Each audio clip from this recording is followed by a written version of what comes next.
취미의 영역이라 할지라도 실력이 느는 건 되게 중요하고 그림 늘으니까 되게 재밌잖아요. 그쵸?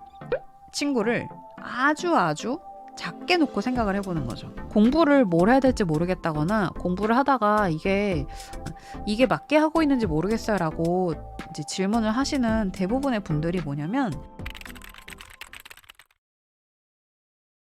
크림님의 고민이네요. 크로키나 모작 같은 거 할 때 집중하라는데 그게 무슨 말인지를 모르겠어요. 크로키 모작은 어떤 생각을 하면서 그려야 하나요? 그리다 보면 멍해지고 생각 없어지고 그냥 재밌어서 하는데 이게 맞는지 모르겠어요. 그림 이제 배우기 시작한 지 그렇게 오래 안 된 친구들 혹은 오히려 되게 오래 해서 관성적으로 그리는 친구들이 많이 하는 실수가 뭐냐면 목적을 생각하지 않고 그리는 거거든요. 물론 크로키를 최대한 예를 들면 이제 크로키도 5분을 하느냐 3분을 하느냐 그러면 시간도 정해져 있고 그 다음에 혹은 내가 배경을 크로키를 할 것인가 인물을 크로키를 할 것인가 하이앵글을 할 것인가 로앵글을 할 것인가 아이레벨을 좀 연습을 할 것인가 아니면 사물 크로키를 할 것인가 등등등등등등 이제 크로키만 해도 사실은 할 수 있는 게 진짜 많거든요.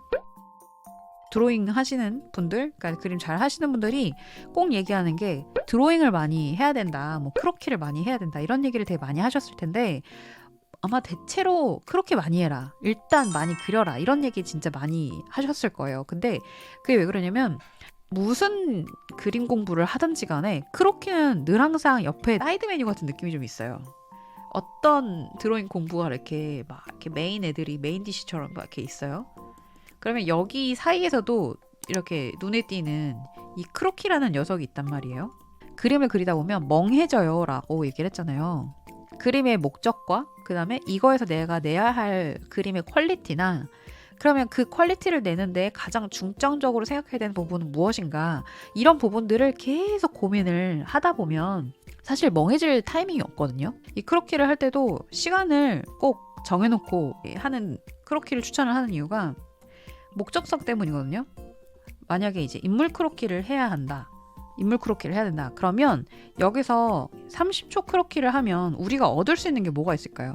동세. 만약에 1분을 한다. 그러면 동세에다가 큰 입체감.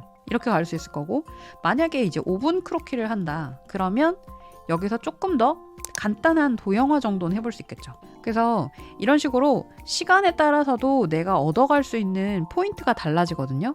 그래서 크로키를 한다라고 하면 이 크로키를 통해서 내가 뭘 할 건지 그러려면 친구를 아주 작게 놓고 생각을 해보는 거죠. 일단 공부를 뭘 해야 될지 모르겠다거나 공부를 하다가 이게 맞게 하고 있는지 모르겠어요 라고 이제 질문을 하시는 대부분의 분들이 뭐냐면 큰 목적이 없는 경우가 많아요. 그래서 크림님도 이제 독학으로 하신다고 했는데 이 독학으로 하실 때 이 독학을 통해서 내가 뭘 하고 싶은지를 일단 생각을 해보시면 좋을 것 같아요. 이걸로 대학을 가거나 어떤 수익을 내야 되거나 그런 건 아니잖아요. 근데 그렇다 할지라도 취미로 그림 그리시는 분들도 그 취미 목적에 맞는 목표가 있거든요. 뭐 이를테면 그런 것도 괜찮아요. 어느 정도 전시회를 내가 꼭 내 그림으로 한번 열어보겠다도 괜찮고 아니면 내 그림이 1년 동안 몇 장 정도 그림이 쌓였으면 좋겠어. 뭐 이런 것도 괜찮고 그다음에 뭐 예를 들면 SNS 키우기 등등등등 뭐 목적은 정말 다양하게 있을 수 있거든요. 그래서 일단 이 목적을 한번 생각을 해보시면 좋아요. 이 목적은 물론 딱 하나 정했으면 무조건 끝까지 가는 아니고 막상 이거를 시작을 해보다 보면 하면서 또 다른 목표가 생기거나 하면서 오히려 나 그림 좀 진지하게 해보고 싶어 일 수도 있고 그림은 좀 나랑 그렇게까지 취미가 안 맞는 것 같아 이렇게 좀 생각이 달라질 수는 있거든요. 근데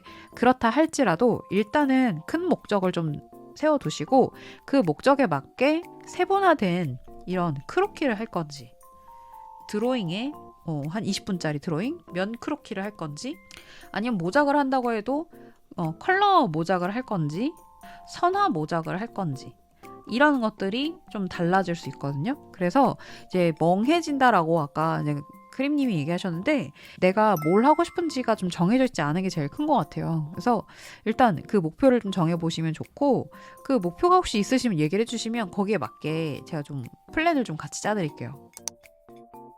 1년에 아직 안 넣었으면 그 취미로 하신 것 치고는 그렇게 긴 건 아니에요. 이게 업으로 했었으면 1년이 길 수 있지만 취미생활로 이렇게 좀 하나씩 건드려 보면서 이렇게 하는 입장에서는 1년이 그렇게 긴 기간은 아니거든요. 그래서 크림님이 고민하시는 지점도 되게 이해가 가고, 그리고 아직은 그냥 재밌게 하고 있는 부분이다 보니까 그러면은 엄청 좋진 않아도 부자연스럽지는 않다라고 하는 목적이 있다잖아요. 근데 이 표현이 되게 지금 굉장히 추상적이잖아요. 그래서 크림님이 그 나만의 롤모델을 하나 만들어 두면 좋아요. 크림님이 보셨던 분들 중에서도 인체가 막 진짜 막 근육이 딱딱 맞고 막 그런 작가분들도 있지만, 보면 그렇게 맞지 않는데도 그게 별로 무의미하다 느껴질 정도로 그림이 되게 아름답다라고 느끼는 작가분들도 있거든요. 그래서 크림님이 일단 엄청 좋진 않지만 그래도 좀 자연스러운, 너무 부자연스럽지만 않은 이제 그런 그 경계선에 있는 롤모델 작가분을 일단 좀 찾아보시면 좋을 것 같아요. 그래서 목표로 좀 잡고 이런 정도 내가 느낌을 내면 좋겠다, 이렇게 좀 가이드를 잡아놓고 목적을 좀 그 사람만큼 내가 그려야겠다, 이렇게는 좀 잡고 가면 좋을 것 같아요. 저도 그때 아까 얘기하던 인형 메이크업 일로 얘기를 하자면, 저도 목표로 롤모델로 삼았던 사람이 있었어요. 근데 그 사람이 막 되게 유명하거나 잘 팔리는 작가는 아니었거든요. 근데 꾸준한 수요가 있고 그 사람 아니면 절대 안 돼라고 꼭 말하는 그런 팬층이 되게 탄탄한 사람이었어요. 그래서 내가 대중적이진 않지만 코어 팬층은 분명히 내가 가져갈 수 있겠다, 그러면 내 거에서 어떻게 좀 더 맛을 좀 낼 수 있을까, 그런 고민을 했었거든요. 그리고 그런 생각을 하면서 그림을 이제 인형 메이크업을 이제 하다 보니까 훨씬 더 재밌었어요. 그래서 취미의 영역이라 할지라도 실력이 느는 건 되게 중요하고, 그리고 늘기 위해서 노력하는 것도 결국은 나한테 되게 큰 이렇게 뭐랄까요, 좀 자존감이 좀 올라간다 해야 되나? 특히 이게 돈이 되는 일이 아닌데도 사실 시간을 쓴다는 게 쉬운 일이 아니잖아요. 그래서 특히 고1이고 이제 학업을 하고 있는 입장에서는 여러모로 좀 부담스러운 일이잖아요. 근데 그럼에도 불구하고 하고 있다는 거는 꽤나 애정이 있기 때문에 하는 거라서, 그게 늘기 위한 어떤 노력들을 계속 조금 차근차근 좀 쌓아 보시면 좋을 것 같아요. 맞아. 진짜 크로키가요, 되게 장단점이 뚜렷해요. 크로키를 했을 때 느는 장점들이 일단 동세 파악하고, 이게 내가 정보들을 이렇게 수집하는 느낌? 예를 들어서 그냥 느낌적인 느낌으로 셔츠 카라가 어떻게 생겼는지를 그냥 느낌적인 느낌으로 뭐 이렇게 생겼겠지라고 보는 거랑, 목 둘레를 타고서 넘어와서 어떤 식으로 이제 이 셔츠가 오는지, 그런 것들을 이제 크로키를 하면서 좀 더 이제 형체를 외우고 이제 보고 관찰한 거를 내 걸로 만들고, 이제 그런 시기들이 좀 있는데, 그것 외에는 크로키가 대단히 뭘 많이 해주진 않거든요. 그래서 어떨 때는 심지어 그림을 안 그리고 그냥 관찰만 하는 것이 훨씬 도움이 될 때도 있어요. 심지어는. 그래서 굉장히 잘 활용하면 장점이 많은 드로잉 공부법이지만, 크로키만 해서는 진짜 그림이 잘 안 늘어요. 친구들은 제가 잘 그린다고 하는데, 객관적으로 봤을 때 인체 중에 팔꿈치, 하트 쪽을 잘 그리지 못해서 그런 목표가 생겼던 것 같아요. 그림 욕심이 있어라고 하시면 조금 지금 마음에 걸린다고 하셨던 하체, 팔꿈치 이쪽만 해부학을 하셔도 돼요. 이게 해부학을 하는 게 무조건 머리부터 발끝까지 다 훑어서 꼼꼼하게 막 연습을 해야 될 것 같잖아요. 이 해부학이라는 게 빠삭하게 해야 될 것 같고, 근데 해부학은 내가 잘 그리고 싶은 부분 위주로 공부하시면 돼요. 그리고 이거는 좀 웃긴 얘기지만, 내가 잘하고 싶은 부분을 해부학을 그림을 공부를 해서 그게 늘잖아요. 그러면 다른 부분이 또 이상해져요. 내가 다리 연습을 진짜 미친 듯이 했어요. 그러면 다리는 겁나 잘 그려져요. 근데 이제 또 상체는 이상한 거야. 그래서 안 할 수 없게 되거든요, 결국은. 그래서 돌고 돌아서 도형화나 해부학으로 갈 수밖에 없는 이유가, 이걸 하면 좋아지는 게 내가 보기에도 보이거든요. 그래서 이제 안 할 수 없는 지경에 이르는 게 이제 영역이죠. 어쩔 수 없이 해야 돼. 솔직히 말하면 고1 막 됐을 때는 거의 아무것도 못 그렸지만 지금은 전에 비해서 엄청 늘었습니다.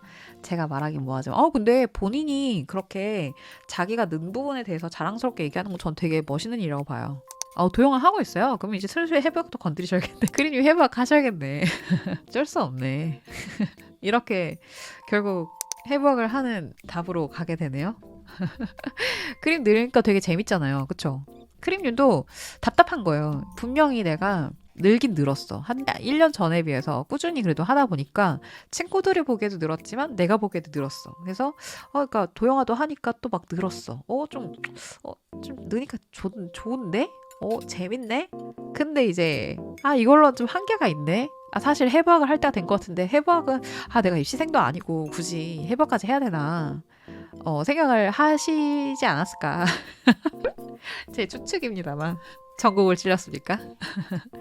네, 외면하기 힘든 시기가 왔나 봐요, 크림님. 그냥 하나씩 도장 깨기 하듯이 해보시면 좋을 것 같아요. 약간 크림님도 이미 답을 알고 있는 거죠. 공부가 되는 그림들을 그려야 돼요. 지금 공부가 되는 게 아니라 편한 걸 하려니까 자꾸 잡상이 드는 것 같아요.